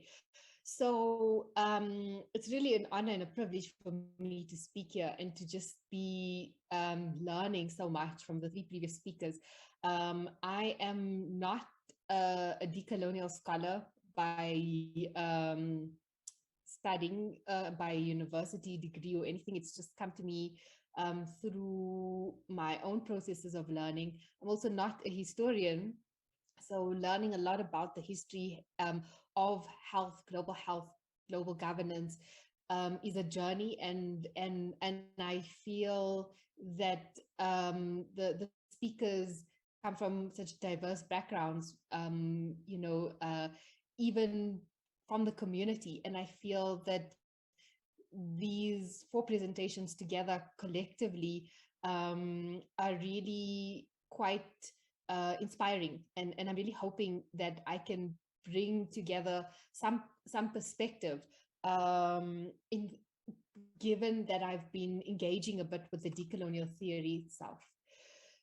So I've got a few questions that will guide my presentation. And the first one is to really think of how do historical perspectives in understanding African health systems help us in developing decolonial and justice-driven responses that are relevant to specific contexts. The second one is how can Africa build an Afrocentric health governance system that serves equitably the most in need in Africa? And then how can we reimagine African health systems away from the current context of global inequity, sexism, racism, homophobia, and transphobia? And the poem that you read and listened to by Portuguese decolonial feminist scholar Grada Quilomba, who comes from a migrant family from Angola to live in Europe and experience life as a Black woman who went into working with issues of trauma, and a lot of migrant women coming from the continent has really theorized this lived experience of being othered, being racialized, and being a body out of place. And this is kind of the locus of enunciation from which we want to start to create the shifts, both inside of us and in our systems. So I'm bringing up this very typical public health diagram just to reflect pre-COVID, and we could add COVID in here, what the situation and the burden of disease is looking like. Because if we're really going to begin with governance, what do we need to govern? Where does governance need to come from? Where does it need to stem from? And clearly on the continent of Africa, there is a large amount of really intelligent people with really intelligent knowledge systems that we were talking about today that need to start emerging and taking center stage. And I also feel like in order to really get into reimagining health systems governance, we need to orientate ourselves quite critically to what are the current health systems frameworks that exist. And I didn't reference any of these, but I just found them on the internet. And what I found interesting is starting to see patterns with the words and terminology that are used in these various different frameworks. So you'll see some have the word people, some have the word clients or citizens. In some frameworks, people or citizens don't show up at all. Some prioritize legislation, policy, financing, organization. Others prioritize actors, and others prioritize distribution of money, resources, and so on. And the one in blue seems to look at issues of democracy, knowledge, ethics, responsiveness, and so on. So this is just to orientate us to a kind of global governance framework. But the next thing I'd like us to orientate to is to African health governance systems. And this is really in recognition that in order for us to really understand African health governance systems, we need to understand relationships of power.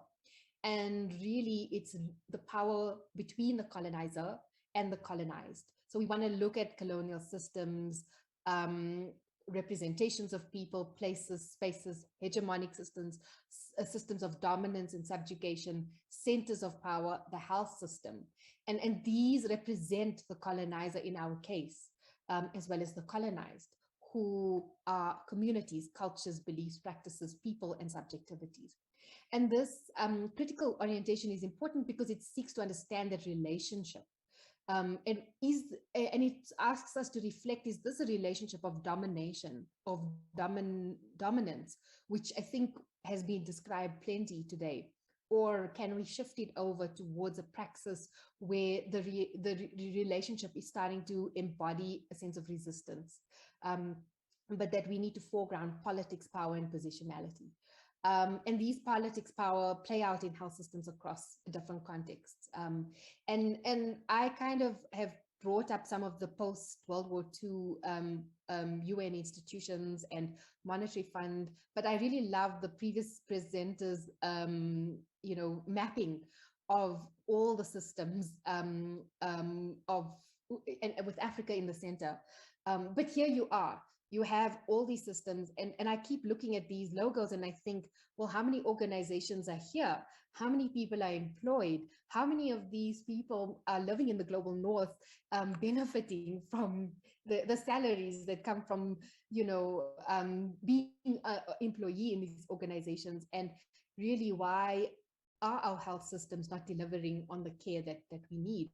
And so you really just have people, on the other hand, who are saying, we want vaccines right now, and we have activists on the ground on the continent who are saying that we don't want energy injustices, we don't want climate destruction, we want organizations like Anglo America in South Africa to be held accountable. And here you have the pharmaceutical companies that are kind of dominating the stage.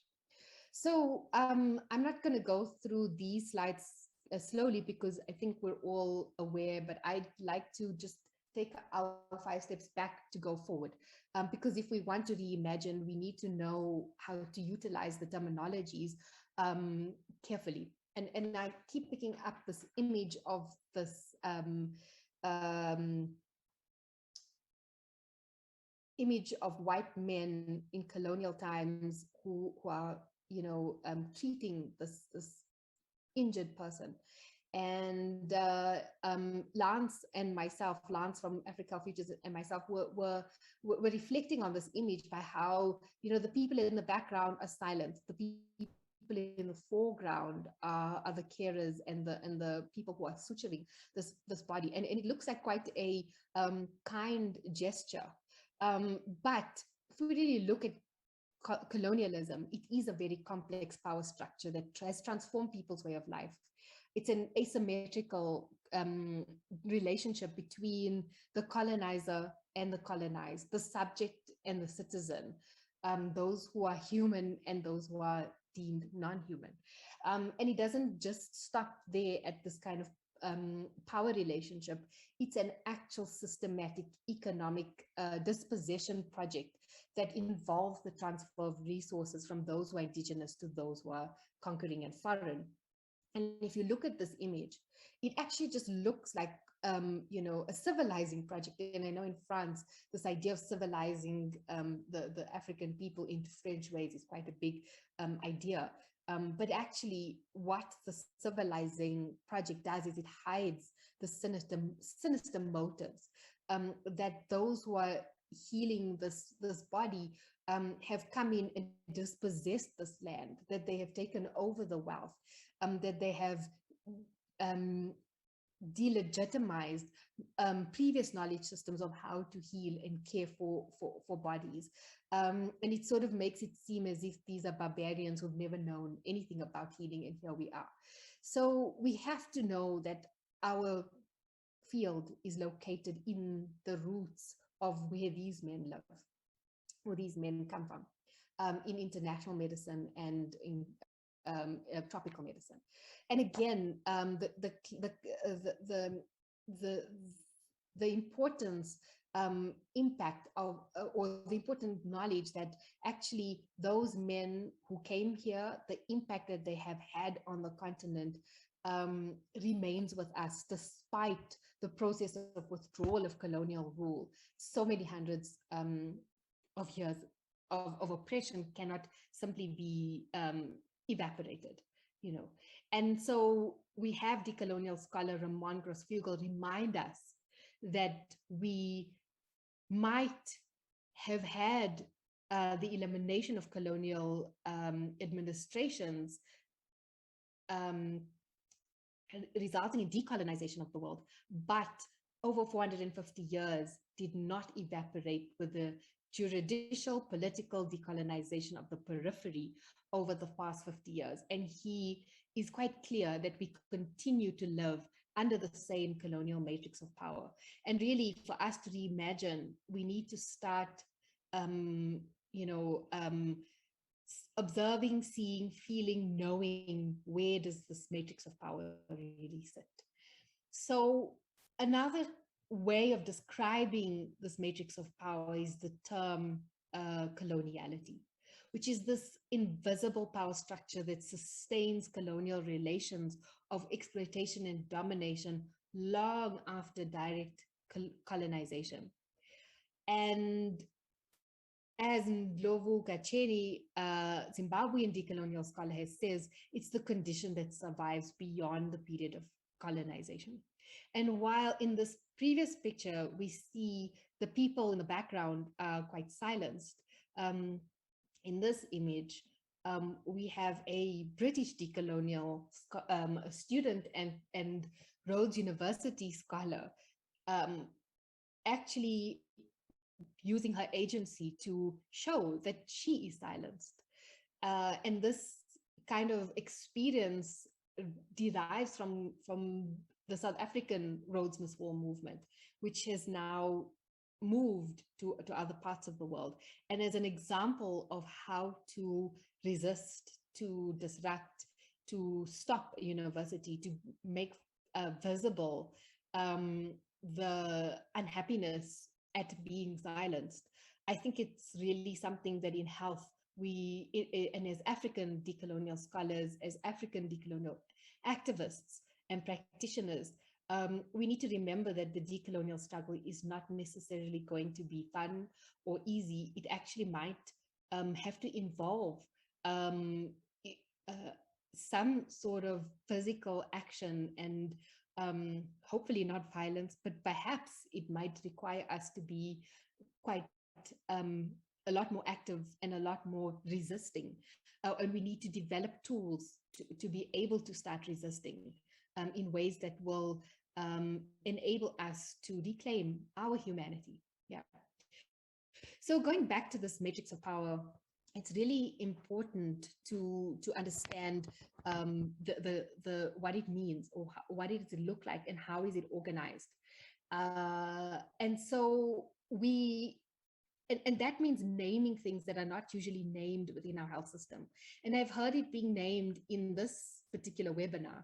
And we hear issues of racism being named. We hear issues of gender being named a bit more in the context of COVID-19, where we see disproportionate deaths amongst race, amongst Black people, amongst Asian people in the North. But on the continent, our lives are shaped by these matrix of power. Our lives are shaped by racism, by heteropatriarchy, and by capitalism, and by possibly other matrices of power that are not mentioned in this diagram. But these are the three key ones. And racism shows up in many different ways. which is why we need to start turning to new theories, new ways of understanding racism, heteropatriarchy, capitalism, because they intersect with each other and they enable coloniality to reproduce each other, reproduce itself, sorry. And they built on a power asymmetry that impacts on every element of our life, you know. And if we want to bring it back to theories of health, these are our root structural determinants of health, that we need to begin to place more emphasis on, conduct more research on, do more activism, advocacy around, and really name. But what can we do with these principles overall? You know, there's many things, and I've mentioned a few, but they really provide a framework for thinking on how we can then disrupt these ideas of colonization. So what are these new ideas that we need to start engaging with? And I'm not going to look at these in this presentation. It's going to take a while, but I encourage us all to go and look at intersectionality and to look at critical race theory, because these theories are coming from those who are thinking deeply about marginalized lived experiences and recognizing that there are intersecting power dynamics, and based on one's positionality, like myself, I am able-bodied, I am educated, I come from a middle-class home, I have a lot more privilege, yet on the other hand, as a woman living on the continent, there are other experiences that I have, and being able to really locate myself is important, as well as locating the work I'm doing and locating the lens from which I am seeing the work that I am doing becomes really important. And revisiting old ideas around structural determinants of health, where we see a revised diagram of the Commission on Social Determinants of Health from the PAHO Equity Commission from Pan America, where there's a recognition of not only colonialism, but the importance of the relationship to land that many people in indigenous communities have, especially indigenous communities that have not been destroyed, hold on to. And that many of us want to reclaim those ideas of our relationship to land and revisit them and understand how it can be part of our healing journeys, you know. So this is important because it tries to organize our thinking. Perhaps frameworks are useful maybe for only academics, but I feel that they are useful tools to begin advocacy and demonstrate that, hold on, there are things we are not considering that we should be considering when it comes to health equity and actually promoting a dignified life for all. So again, decoloniality is really a political, epistemological, and economic liberation project aimed at dislodging coloniality and its manifestations. And therefore, it becomes incredibly important for us to understand this term and to use it intentionally in our work, in our reimagining work, in our ways of being and doing, in our epistemology, and so on. You know, it really asks us to revisit philosophy, to revisit history, to revisit sociology theories, to revisit the way we make sense of our world, and to introduce a newer way of thinking about power in order for us to then liberate, reclaim, rebuild, and move forward. And I think you know, there's the history of decolonial thinking is strong on the continent. We actually have so many decolonial scholars who have been engaging with us, from Ngugi wa Thiong'o to Mahmoud Mandani to Sylvia Tamale to Shose Kesi to you know, across the years. And I think that it's time we begin to really bring their voices into the global health governance space as well. Yeah. So in order to think about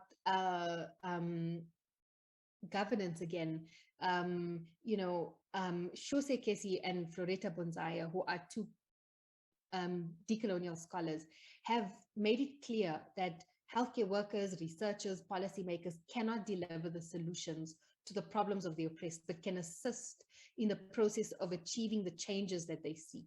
Community partners and marginal communities are experts of their own lives and most knowledgeable about the challenges they face and the aspects of their daily lives that need to change. And I believe that if we are going to reimagine governance on the continent, we need to begin to recognize this particular quote, not as a kind of side issue, but that as a foundational driving force for inclusiveness in how we develop and construct governance systems that really challenge the old ways of doing things, which means we actually need to begin to see how are we reproducing these systems in our ways of being and doing already. Because for us to move to this kind of objective, where do we begin? What do we do? So we need to start by making an argument for ourselves very clearly that the histories of health systems are rooted in the racist and sexist ideologies, and that we need to develop an understanding of how to kind of understand these organizing principles in order to move forward, because there's no magic silver bullet, and it actually takes a long time.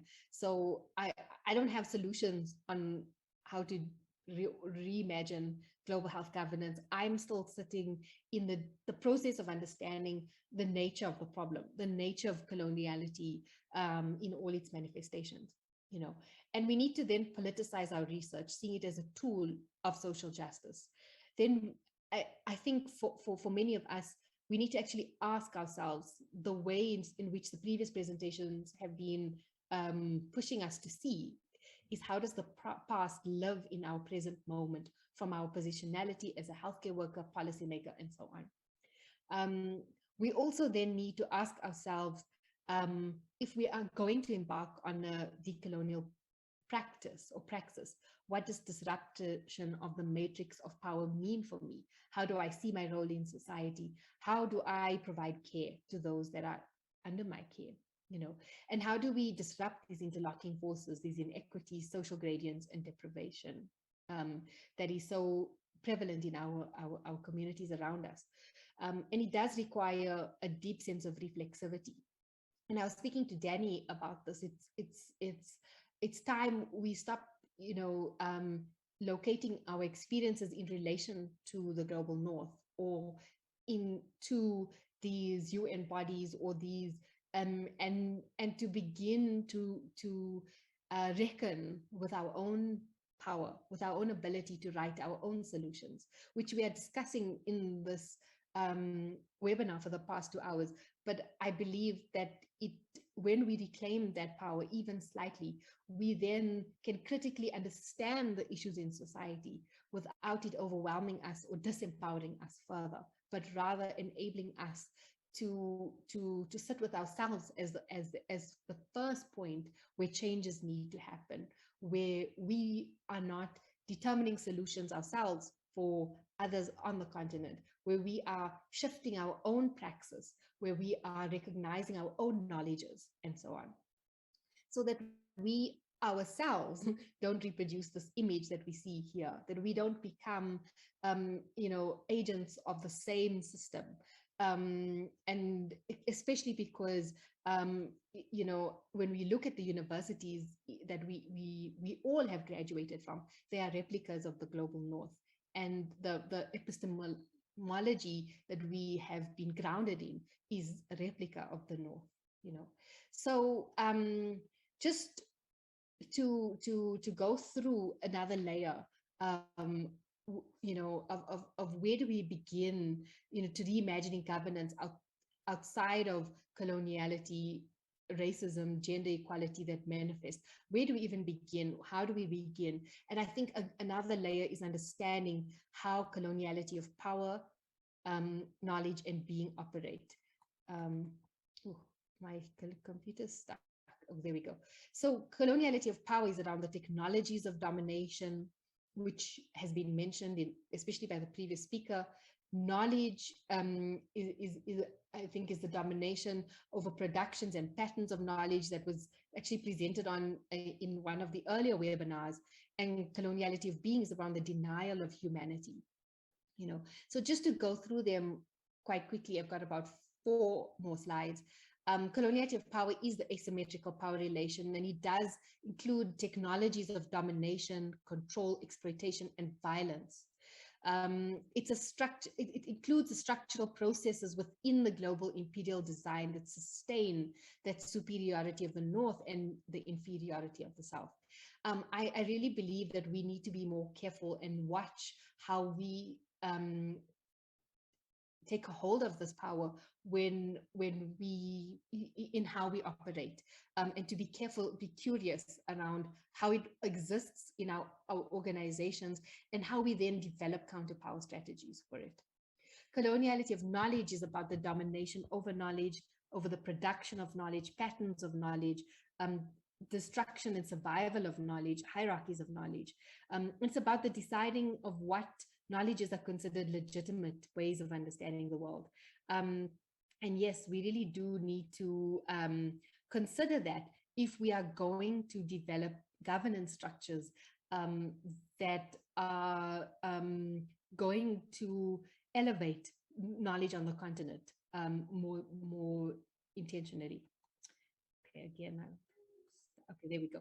And then coloniality of being is around the denial of certain people's humanity in relation to the white subject. And my colleagues Lance, Kensei, and myself just wrote an article with the IHP reflecting like a very short article around coloniality of being. And we went back to the statement by Descartes, the grounding philosophy of I think, therefore I am, which really is what is not said, is that the other people are not thinking people. They are not, they cannot be, they cannot exist. So it's a very white Eurocentric, white heteropatriarch, male Eurocentric version of humanity, an ideal which anyone who is not is othered, and anyone who is not this white European man is trying to aspire to, as a technology of domination. And that is absolutely a construct that is untrue. But this process of inferiority and superiority is incredibly dehumanizing and normalized, and has resulted in, many experiences of discrimination and oppression and stigmas that we see across the world today. So I'm coming back to where we started, and I suppose this is probably what I should have maybe sat with a little bit more intentionally throughout my presentation, and I feel like I've taken a detour because when I spoke to Ravi and Danny about this, Ravi and I were talking a lot about accountability. And we were looking at local level accountability, global level accountability, but what does local systems of accountability, what can it really look like if we have to reimagine? But I felt the importance of going back to developing a critical lexicon before moving towards this understanding of how do we develop newer governance systems, because it feels like a lot of these frameworks that have been developed and devised, they need critical engagement in relation to perhaps the decolonial literature. And maybe they need to be scrapped. Maybe none of them are applicable. Maybe we don't need frameworks. Maybe we need to sit down and sing or dance or perform poetry like we did earlier. Maybe we need to rethink how we want to be in the world. How do we exist outside of these colonial constructs before we can think of developing new governance systems that may just either perpetuate power dynamics or reinforce current ones, if we are not careful enough, and I think, especially coming from a South African context where our, government, our health department use so much of our money for the COVID-19 in a corrupt manner, where the health minister and some of our senior officials were implicated in a company called Digital Vibes that they transferred all the money to. It's a destruction of trust and a real devastating lack of leadership, especially because so many people died of COVID-19, and yet so many more people die of TB, which is preventable and treatable in South Africa. And so the beginning point of where we begin to redesign, redevelop governance systems, I really don't know where we start, but I do believe that we have to be careful when we just start using words like responsiveness or information sharing or lobbying or accountability or ethics, when there isn't yet a shared understanding. Because when we say equity, some of us are not thinking from a gender lens or from an intersectional lens or from a trans perspective lens or from a racial lens. And so we're missing a lot because we haven't fully understood the experience of coloniality at the level of power, at the level of knowledge, at the level of being, and how to unravel that requires a lot more thoughtfulness. And even as I say this, we're speaking in English, which is part of what Hujano speaks about language. Language is such a carrier of culture. And so we even communicate in a way which is designed for us to embody a othering, if that even makes sense. So, just to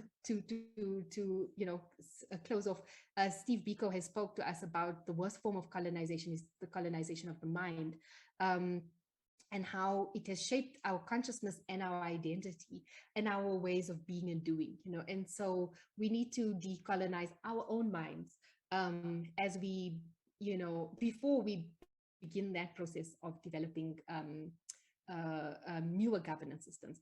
And I'd just like to thank everybody involved in helping with this presentation, especially Lance and Kense. Yeah, I look forward to questions and engagements. Thank you.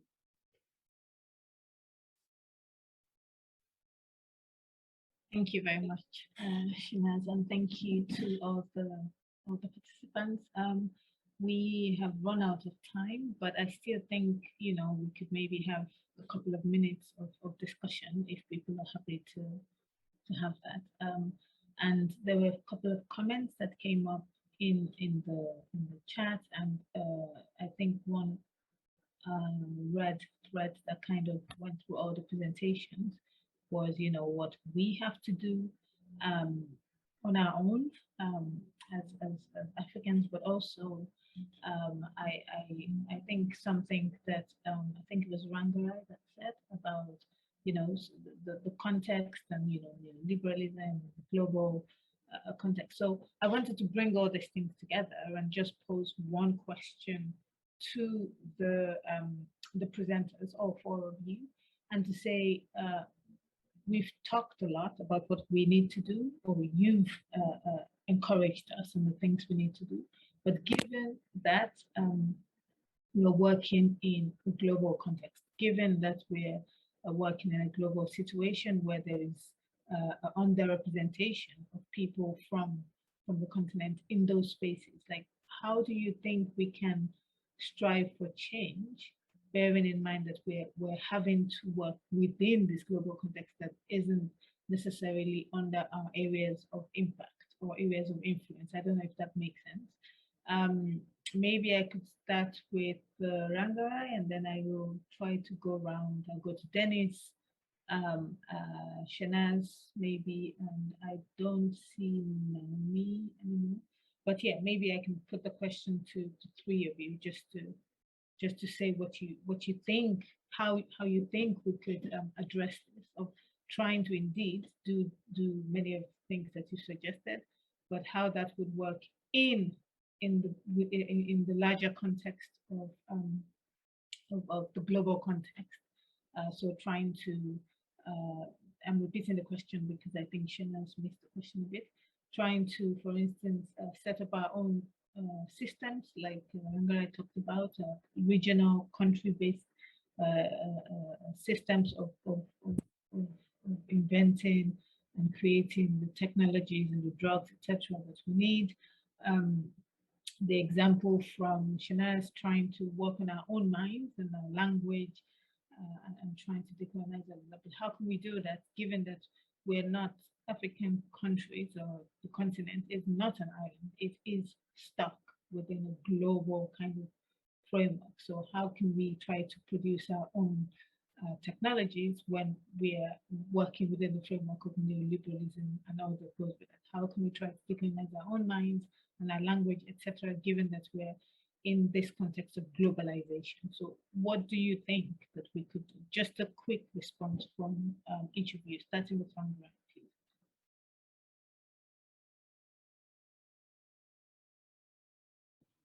Should I come in? Yes, please. Okay. Thank you very much for that question, which is a very difficult question indeed. But my response to that would be through an example of what happened sometime in 2003. We were in Mexico at the Cancun Ministerial Conference of the World Trade Organization.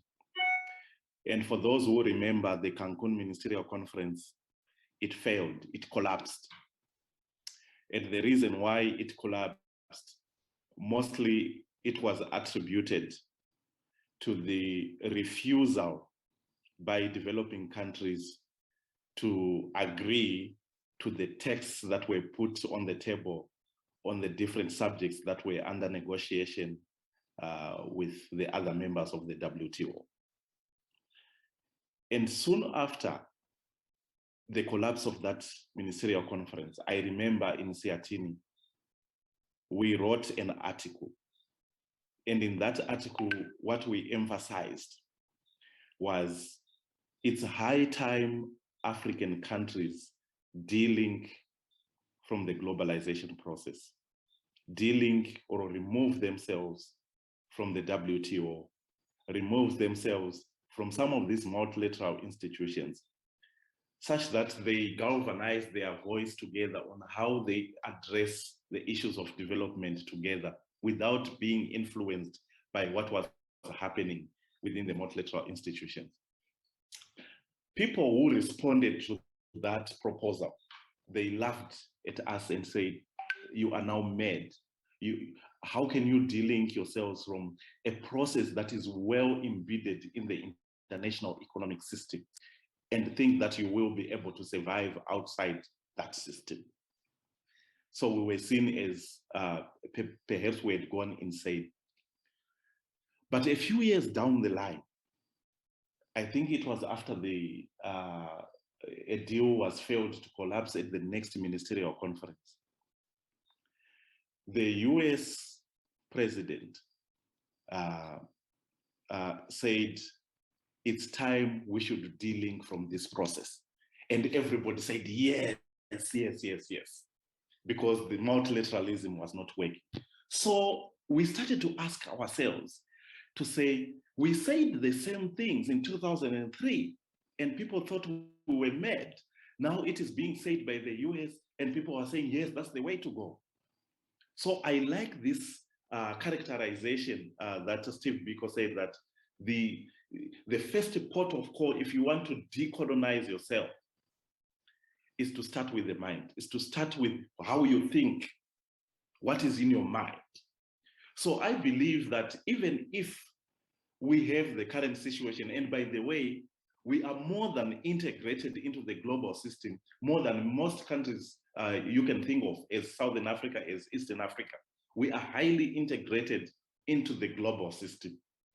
But during the time when people thought that we were not integrated enough, things were moving for us. And why is it that when we became more integrated into the system, then the inequities started to widen, the challenges started to mount? Why is it that? So you realize that it is the system which is so imbalanced, that is not working, that we should de-link from. How did China do it? How did China grow outside the system? Because remember, China only joined the WTO in 2001. But before that, it was outside. And that's when it developed its own domestic industry. And right now, it is the workshop of the world. How did it do it? There are some lessons that we can learn from there. How did India become a hub of medicines production? How did it do it? We can learn something from there.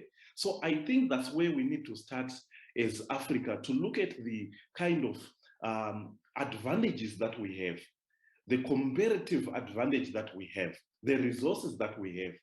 Why don't we start from there to say, we know that the whole world, they need the resources that we have, and therefore it becomes our own weapon to negotiate with this, not to continue to be subjects in all the negotiations, in all the rules that are made. Everything is made towards Africa such that we become more integrated into the system to supply cheap resources to the whole world. Why don't we start from there and leverage on what we have? So I think that's how I can respond to this question, to say, yes, we are in a globalized world, but we just need to come together as African countries. Do you think if we come together as African countries outside the global system, we will fail to survive? Definitely we will survive. We have the African Continental Free Trade Area Agreement being in place now. If we leverage on that, how did other countries that were under sanctions develop? How did they develop? Inward looking. How did they implement the inward looking policies? How did they do that? We need to learn those processes and apply those to ourselves such that we develop from the system. Last time when I was talking on a similar platform like this, I referred people to a book that was written by Ha-Joon Chang, a development economist, which is called Kicking Away the Ladder. Ha-Joon Chang is arguing that the very same policy instruments, the policy tools that the now industrialized countries used for them to industrialize are denying developing countries to use those tools to develop. For example, there is a lot of talk of trade liberalization.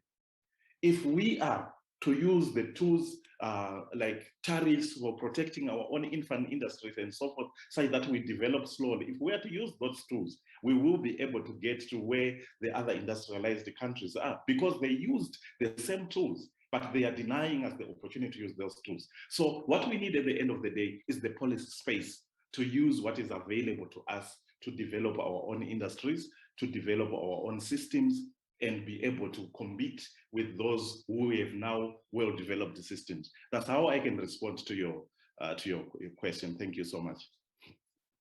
Thank you very, very, very much.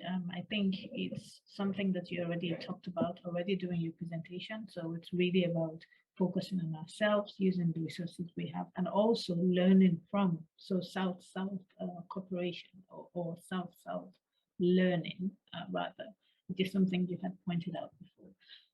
I'm going to go to Dennis and Chanel, if you're still there, very briefly, if you can just give 1 or 2 words in response to the question. Thank you. Thank you, Clara. And I'm not going to fall very far from the idea that Rangarilai has on what we need to do as Africa. But I'm going to give it 3 facets. The first facet, one, is for us to get our priorities clear. We need, for us to compete, we need to be clear with what we want. So what are we offering? Then the other thing, I think for me, goes to the governments that we have in Africa. They need as much as possible to fund innovation, other than funding security and so much about classified budgets and all that. We should focus more on innovation in whichever form it takes. And then the third facet I would want to think we need to use is to think of ourselves as the beginning. It starts with us for us to have this. Going back to the first facet of how I think we need to get the priorities right. Many a time you watch global conferences or global meetings where you have our representatives, say the government representatives, failing to argue the points that are affecting us in terms of us trying to take a cake of what the global policies are all about.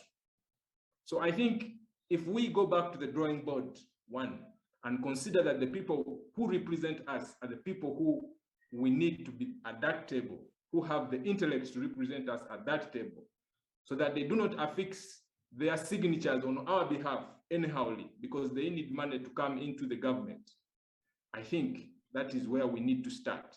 That we shall not be co-opted into agreements that are so unfair and so colonial in nature that they keep the tendencies with us in terms of policy. I'll give an example. We now start to think about issues of PPP, public-private partnerships, and how so unfair these partnerships are. But they began at the global stage where we have the IMF or the World Bank saying, this is the new normal of you funding your health systems and other systems. But at the end of the day, we are auctioning our systems away. So for this to stop, we need sober people who are representing us to say, no, this won't work for us. This is what has worked, and this is what we want to go with. But again, there is a responsibility to us as the citizens that we shall not have such people who are sober-minded to represent us. If in any way we do not work out a way to demand from our people, rather from our leaders, that we have the right leaders to do it. When you come to the facet of the government funding innovation, I think it is very important that we, for instance, start to question the policies that are existent in our area jurisdictions. Are these policies representative of innovation? Yeah, we've seen the work. Perhaps can everybody please put their mics on mute if you're not speaking? Thanks. I don't Why? think, Come on, Code Wilson, please Why? mute your microphone. Hmm? Wilson, mute your microphone, please.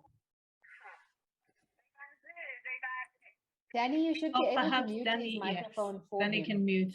Yeah. How have you seen what they are doing? Is it okay or not good? Just go next to his name and click on more. Yeah. Not. Okay, it's fine. He's muted himself. Please continue then. Yeah, so I think sometimes our governments tend not to take care of us because we are not demanding that they do take care of us.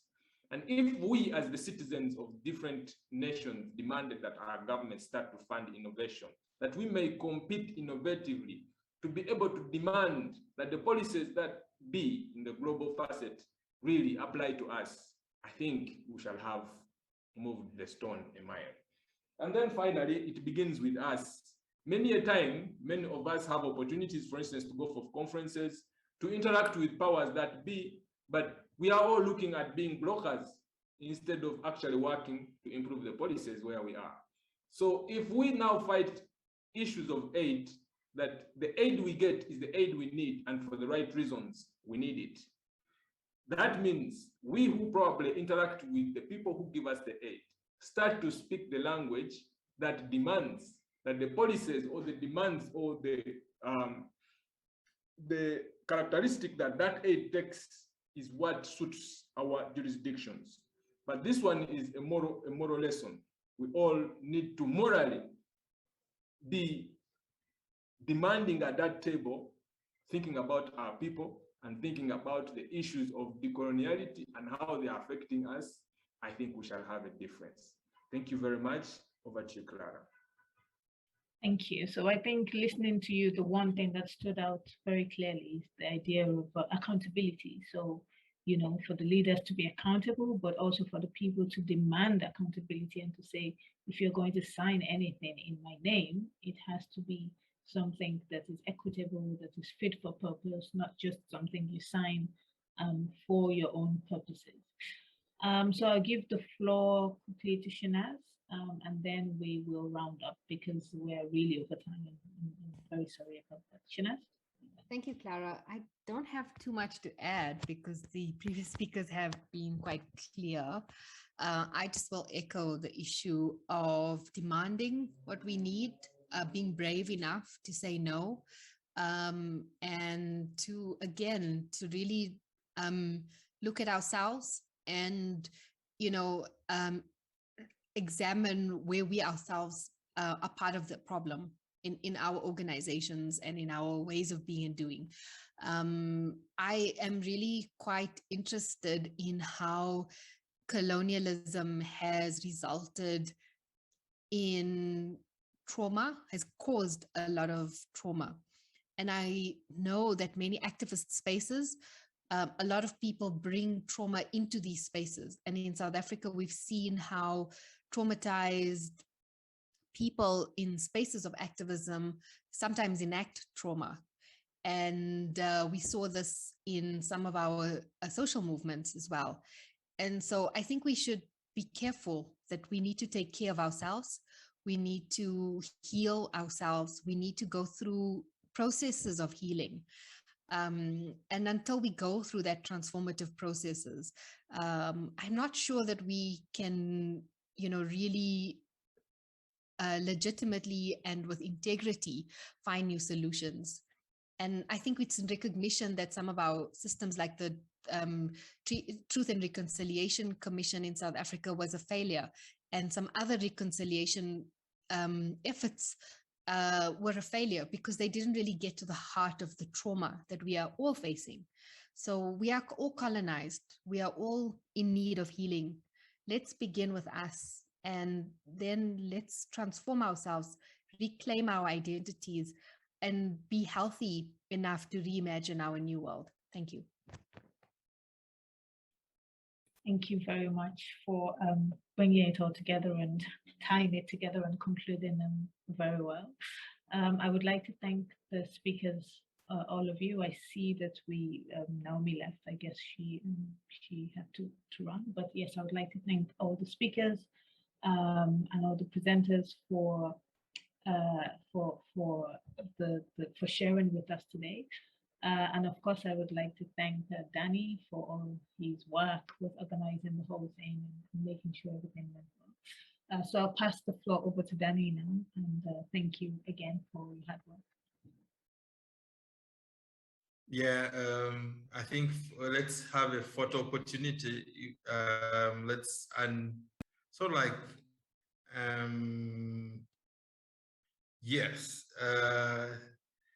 I went to, can everyone show their face so that I can take a photo? Great. Oh, I have the photo. Yes. Thank you so much, everyone. It's been amazing, quite an interesting conversation that we've had. I must say that we're going to organize the recording and put it on the Innovations for Development YouTube link. I've shared the link already. I'll also share it in the email.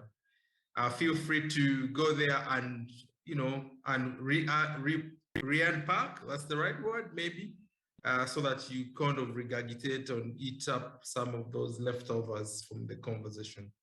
Thank you, Clara and Shanaz and Ranga for that wonderful presentation, and Dennis. Geoffrey, I'm glad to see you for listening in, and it's been a pleasure to have you. Yeah, I must end on one last announcement. on the early announcement that I made at the start, we'll have sort of a dialogue around reimagining the language of decoloniality within the space of aid. Hamim, can you say something, one statement before I close this? Hamim, take the flavor to have the last word. Okay. Probably is not. So thank you so much. I want to end it on this. Yeah, Hamim. Yes, thanks everyone. Just one word about the.